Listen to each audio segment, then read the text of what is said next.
सभी को नमस्ते प्रणाम। मैं आपकी सिस्टर बिंदु मौर्य स्वागत करती हूँ अपने यूट्यूब चैनल पे आप सभी दर्शक भाई बहन का। तो आज मैं एक छोटा सा और बहुत ही प्यारा ललनवा गीत लेके आई हूँ आप लोगों के बीच में। कैसा लगेगा जरूर कमेंट करके बताइएगा अपनी बहन को।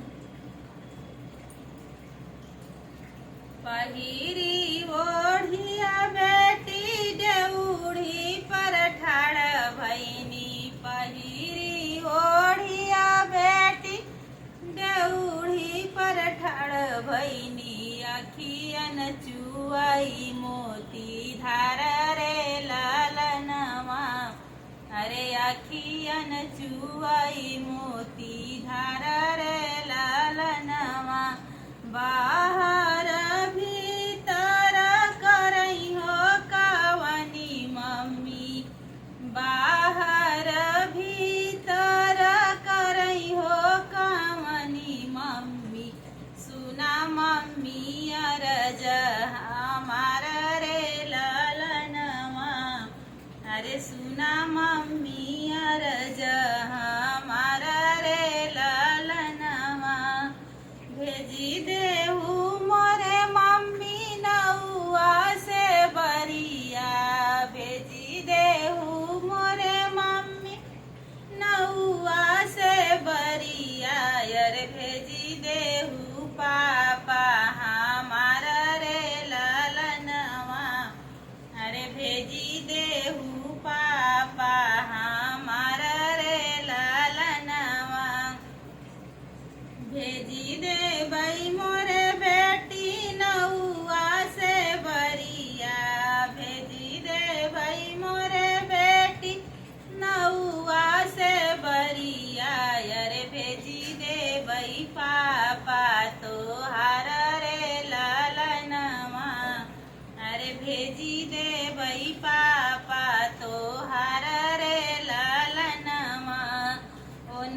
गीत कैसा लगा प्लीज आप लोग कमेंट करके बताइएगा।